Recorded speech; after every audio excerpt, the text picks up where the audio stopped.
Olá, irmãos, estamos de volta. Nós estamos meditando em Isaías 43. Nós estamos já no verso de número 4. Então falei que há umas declarações ali que Deus faz por meio do profeta ao povo dele, dizendo que esse povo era um povo precioso para ele. Deus também chama esse povo de digno de honra. E Deus também diz aí que ele amava esse povo. Relembrei os irmãos que essas declarações de Deus ao povo dele implicam que Deus fez, ou no caso aqui, como Deus chama eles de preciosos, porque Deus foi que salvou eles. Eles eram dignos de honra porque Deus havia colocado sobre eles o nome do próprio Deus.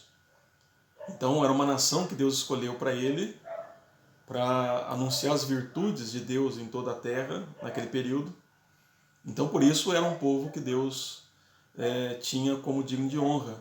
E também Deus disse que os amava.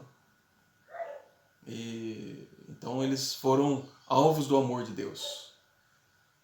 No nosso caso, como crentes, nós também falamos no áudio passado que nós podemos nos considerar sim diante de Deus. É como se Deus também estivesse dizendo para nós que Ele nos vê como preciosos, como dignos de honra, e Ele é o Deus que nos ama.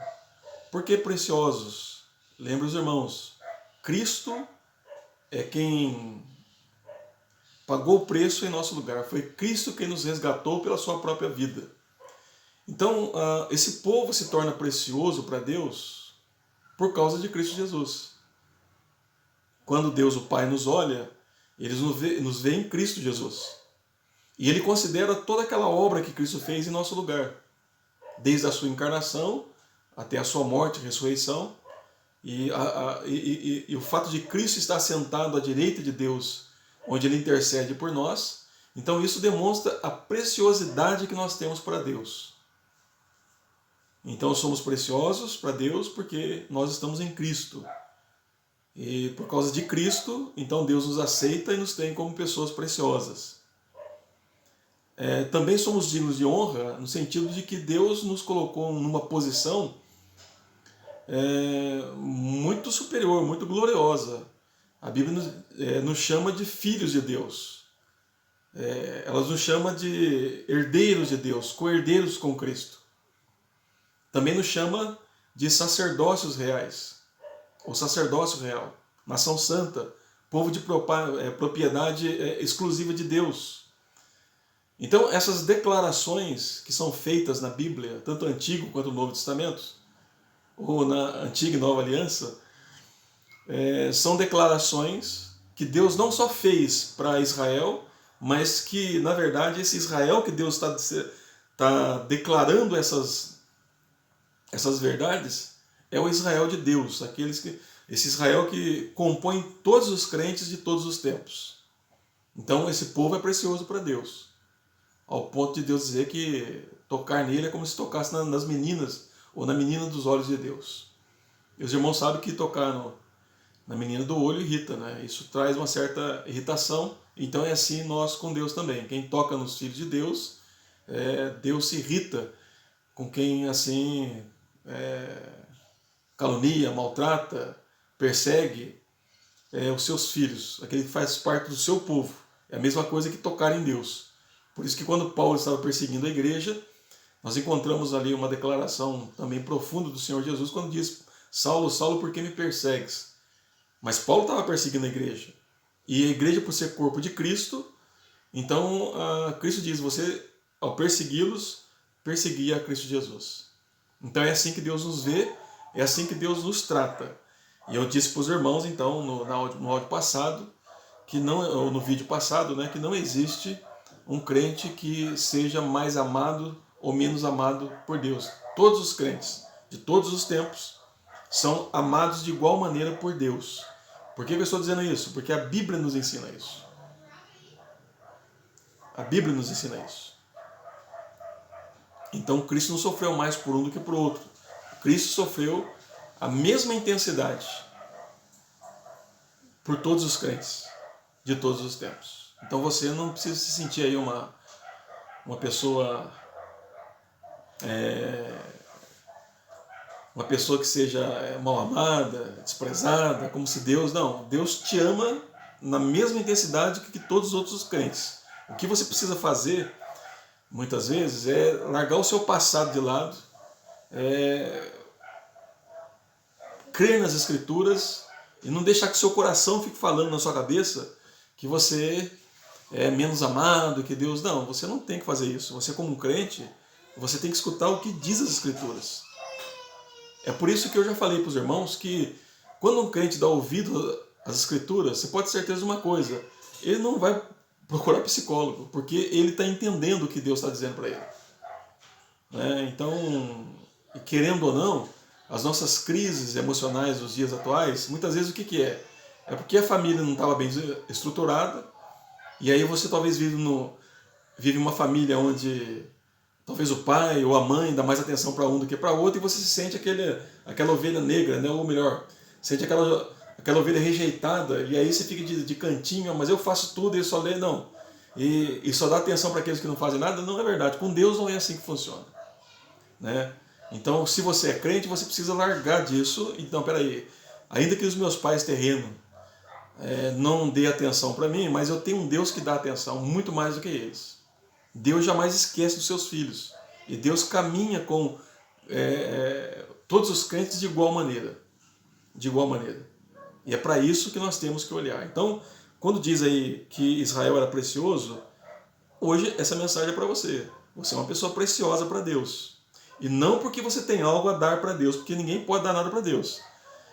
Não, você é precioso para Deus, você é precioso para Deus, porque em Cristo Deus te comprou novamente. Você é digno de honra porque em Cristo Deus nos abençoou com tudo que nós precisamos. Nos fez filho, nos fez herdeiro dele, co-herdeiros com Cristo, nos fez sacerdócios reais, uma nação santa, um povo exclusivamente dele, para ele. E é por isso que somos dignos de honra. E nesse sentido, também somos alvos do amor de Deus. Se você não compreender isso, você vai ser um crente que vai sempre se lamentar, sempre vai se queixar, sempre vai reclamar das coisas. Aí tudo vai estar ruim. Mas quando você compreende que Deus te ama, você também compreende que Deus ele atua por meio de todas as coisas para o bem daqueles que o amam, daqueles que foram chamados segundo seus decretos. Então, se acontece um mal na minha vida, eu não entendo que isso é o desprezo de Deus. Pelo contrário, eu vejo que Deus me ama. Estranho isso, né? Porque tem hora que a gente acha que só quando acontece coisa boa que Deus nos ama. Não, pode ser que aconteça alguma coisa que você não concorde. Né? Mas quando acontece isso com o crente, é sinal que ele é amado por Deus. A Bíblia diz que Deus corrige a quem ama e açoita todos aqueles que ele quer bem. Então é importante que você compreenda isso como um crente verdadeiro. E pare de ficar dando ouvido para o seu coração, pare de ficar dando ouvido para aquelas pessoas que são pessimistas, pare de ficar dando ouvido para a voz de Satanás que fica soprando no seu ouvido, e olhe para as Escrituras e veja o que ela está dizendo de Deus a seu respeito. E é assim que nós fortalecemos o nosso coração. E aí ele diz assim, ó, no verso 4 aí do capítulo 43, ele diz assim: visto que fosses precioso aos meus olhos, digno de honra, eu te amei, darei homens por ti e os povos pela tua vida. Então, observe que é possível que ele esteja se referindo àquilo que ele falou lá acima. Né? Deus iria, por meio de Ciro, iria impedir que o Egito, a Etiópia e aquela região da África viesse a interferir novamente no meio do povo de Israel. E uma forma de Deus fazer isso seria então levantando Ciro, e Ciro conquistando aquelas regiões da África e proibindo esse povo de interferir novamente na vida de Israel. Então é possível que essa menção que é dita aqui, darei homens por ti, seja a mesma ênfase que qualquer um que quisesse perturbar Israel ou atacar Israel ou fazer qualquer dano a Israel, Deus iria proibir isso. Ou tirando a vida deles, ou entregando esses povos nas mãos de outro rei, que possivelmente seria Ciro, né, ou outro rei que Deus levantasse, mas que impedisse esse povo de novo interferir na vida de Israel. Para mostrar que Deus é o Deus que luta por nós. Deus é aquele que está do nosso lado, que é o Deus que está guerreando por nós, lutando as nossas batalhas, lutando as nossas lutas e sempre caminhando com o seu povo e conduzindo o seu povo para aquele destino maior que ele planejou, de um novo céu, de uma nova terra onde habita a justiça. Então é para lá que nós estamos caminhando e é Deus quem vai nos conduzir até lá, de acordo com a sua bondade, graça e misericórdia. Então temos essa declaração aí. Aí no verso 5, nós temos então agora um mandamento que ele diz assim: não temas, porque sou contigo. Novamente Deus falando da presença dele. Novamente Deus falando que ele vai caminhar, que vai estar andando com o seu povo. Ora, amados irmãos, nós precisamos abraçar essas coisas para nós, essas promessas para nós. Deus é um Deus que caminha conosco. E por Deus caminhar conosco, nós não precisamos ter medo de nada. Nós não precisamos ter medo de cara feia, não precisamos ter medo do inimigo, não precisamos ter medo dos perigos que estão aí, ou do coronavírus, né, que está assolando aí o mundo. Nós não precisamos ter medo de crise, não precisamos ter medo de perseguições, da morte ou da fome. Nós não precisamos temer essas coisas. O crente verdadeiro, ele tem essa convicção de um Deus que caminha com ele. Esse Deus que é santo, esse Deus que é o Criador de todas as coisas, esse Deus que é o Senhor da aliança, o soberano, o que resgata o seu povo, esse Deus que é todo-poderoso, esse Deus que conhece, que determinou todas as coisas de acordo com a sua vontade santa e perfeita, é o Deus que caminha conosco. É o Deus que andou com Enoque, o Deus que andou com Noé, é o Deus que anda conosco hoje, presente, está na nossa vida. Então ele diz para Israel: não temas, porque eu sou contigo. Mas você hoje é o Israel de Deus. Você hoje é o povo de Deus. Então a semelhança do povo que Deus está exortando e ordenando: olha, não tema, não tenha medo, porque eu sou contigo, também é assim conosco. Isso não quer dizer, meu irmão e minha irmã, que nós vamos ter resposta para todas as coisas, nós não temos, mas Deus tem. E por Deus caminhar conosco, nós fazemos como Daniel fez lá no capítulo 2, né? Quando teve um momento lá que ele teve que ele foi, então, estava prestes a morrer, e ele tinha que... o problema lá do contexto era que Nabucodonosor teve um sonho, queria que os seus sábios falassem o sonho e interpretassem, que humanamente falando é impossível. Então, em vez de Daniel ficar em pânico, agora todo mundo vai morrer, porque quem é que pode entender ou ler a mente de uma outra pessoa? Quem é que pode interpretar uma coisa que, né, foi dada a outra pessoa? Não, Daniel não ficou em pânico. O que Daniel fez? Olha, nos dá um tempo, eu vou chamar os meus irmãos, os meus amigos, nós vamos consultar a Deus, nós vamos orar ao Senhor dos céus e da terra, pedindo a Ele misericórdia. Foi isso que eles fizeram. E assim também o crente faz. Em vez de ficar entrando em pânico, em desespero, ele vai até Deus. Ele vai falar com Deus, porque ele tem essa convicção que Deus é que está andando com ele. E da onde é que ele tira essa convicção? Das Escrituras. Deus tem demonstrado ao longo de Gênesis até Apocalipse que Ele é um Deus que tem andado com o seu povo. Ele andou com Adão no Éden, Ele andou com Abel, Ele andou com Enoque, Ele andou com Noé, Ele andou com Abraão, Ele andou com Isaac e Jacó, Ele esteve no meio do povo de Israel, Ele andou com Davi, como andou com Salomão. Ao longo do exílio, e os irmãos podem depois conferir lá em Ezequiel, lá no exílio, Deus estava no meio do povo com eles lá, caminhando com eles. Quando eles voltaram para a terra prometida de novo, no período de Neemias, e Neemias usa até uma expressão: Deus colocou no meu coração, então para mostrar que Deus estava presente com eles ali. Durante Cristo Jesus, Cristo sendo encarnado, a Bíblia diz isso, né? Que o Verbo se fez carne e habitou entre nós. E vimos a sua glória, a glória como do unigênito do Pai. Então ali Deus estava caminhando com o seu povo, com os discípulos. Depois que Jesus fala que ele vai subir ao Pai, ele diz: mas eu enviarei o Espírito Santo que estará convosco. E ele vos ensinará todas as coisas. Então, Sabemos que a igreja é o templo do Espírito Santo e Deus habita em nós e caminha conosco. E quando nós chegamos em Apocalipse, nós entramos na cidade santa juntamente com Deus, porque Deus continua caminhando conosco. E lá na cidade santa, no novo céu, na nova terra, Deus virá morar entre nós definitivamente. Então, a Bíblia toda, meu irmão, minha irmã, ela fala desse caminhar com Deus, com o seu povo. Não há nenhum momento na sua vida, como um crente verdadeiro, que Deus te deixou de lado. Deus deixou de andar com você. Nós pensamos assim porque muitas vezes nós temos agido com incredulidade com relação ao que a Bíblia diz. Mas quando nós cremos na Bíblia verdadeiramente, nós não podemos permitir que isso saia do nosso coração. Que nós temos um Deus que caminha conosco. Agora, se Deus, que é o Senhor dos céus e da terra, que é o Criador de todas as coisas, anda comigo e com você, Ele diz, não temas. Por que não temas? Porque a história quem escreveu foi Deus. Na eternidade. Eu tenho falado isso aqui muito. Lá na eternidade, Deus escreve e determina todas as coisas conforme a vontade dele.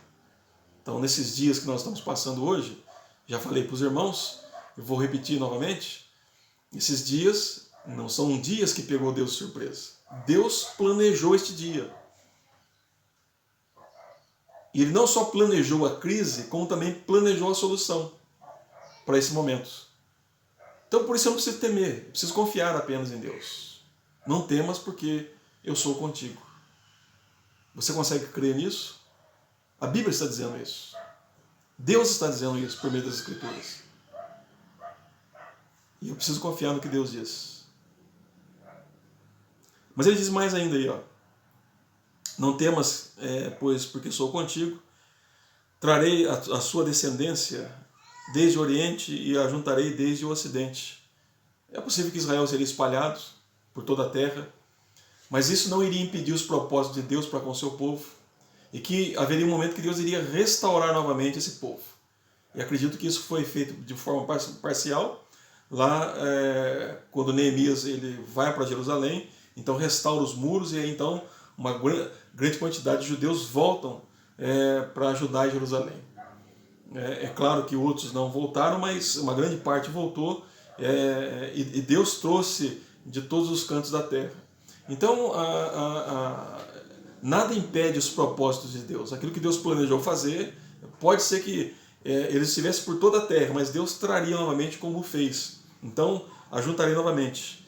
Ele diz aí no verso número 6, direi ao norte, entrega, e ao sul, não retenhas. Trazei meus filhos de longe, minhas filhas, das extremidades da terra. Então veja que Deus está tratando aqui o povo como filhos. Então, se estivesse no norte, Deus diz, olha, mande de volta. Tivesse no sul, também seria da mesma maneira. Deus deu a ordem, trago de volta os meus filhos. Isso iria acontecer. Isso aconteceu na época de Ciro. Quando Deus levantou o Ciro, e a profecia de Isaías é 150 anos antes do nascimento de Ciro, então Deus já tinha dito que iria levantar um servo ungido para, de novo, unir o seu povo. Isso aconteceu no período de Ciro. Ciro não só construiu o templo, mas também permitiu que muitos judeus voltassem para adorar o Senhor Deus. Então nada pode impedir os propósitos e os planos de Deus. E por isso que o crente não teme. E ele sempre está seguro no Senhor. Ele sempre está seguro no Senhor. Ele não expõe, ele diz, ainda que estivesse na extremidade da terra, ele iria então chamar esse povo. E aí no verso número 7, ele diz o motivo por que ele criou esse povo. Ele diz assim, a todos os que são chamados pelo meu nome, e os que criei para a minha glória, e formei e fiz. Então veja que Deus criou um povo para a glória dele, para a honra dele. Então você, como um crente, foi criado para a glória de Deus, para a honra de Deus. E é nisso que nós acreditamos. E como Deus tem a sua glória como algo mais precioso do mundo, então os objetos que ele criou para glorificá-lo, com certeza, são amados, são cuidados, são protegidos, são amparados, são tidos como da família de Deus, filhos e filhas. Deus fez isso, para a glória dele, para que o nome dele seja reconhecido e honrado sobre todas as coisas. Então você foi criado para isso. Você foi criado para um propósito superior. Não é só para trabalhar, não é só para se aposentar e depois ir para... Não, são coisas verdadeiras que você pode desfrutar, mas você foi criado primeiramente para glorificar a Deus. A glória de Deus. Deus fez por causa da glória dele. E não tem nenhum tipo, ou melhor, não tem nenhum objetivo maior do que esse. Não tem um alvo maior do que esse, a não ser a glória de Deus. Eu e você fomos criados para a glória de Deus. Meus amados irmãos e ouvintes, que Deus abençoe vocês. Que Deus fortaleça vocês, que Deus anime vocês, que Deus encoraje vocês. Nós voltaremos ainda num outro momento para falar um pouco mais desse capítulo, mas nesse momento eu quero deixar com você o seguinte, que você é amado por Deus, você é precioso para Deus, você foi honrado por Deus. Não por sua causa, mas por causa de Cristo, daquilo que Cristo fez por você. Então lembre disso. E não temas, porque Deus é o Deus que caminha com o seu povo. Deus está do seu lado agora. E sempre esteve do seu lado, 24 horas por dia. Talvez a sua incredulidade, a minha incredulidade, não permitiu que nós percebêssemos isso, mas Ele está presente na minha vida e na sua vida. Então lembre-se disso. Ao invés de você entrar em pânico, clame ao Senhor. Ore ao Senhor. Espere no Senhor, de acordo com a vontade dEle. Deus abençoe, Deus fortaleça a sua vida, Deus te dê ânimo e alegria e se apegue às Escrituras. Ame as Escrituras. Creia nas Escrituras. Obedeça às Escrituras. Deixe que ela domine o seu coração e a sua mente. E não fique dando ouvido à sua voz, à sua ansiedade, à voz do diabo e à voz do mundo, mas à voz de Deus. E somente a voz de Deus. Deus abençoe meu irmão, minha irmã, e tenha um bom domingo na presença do Senhor.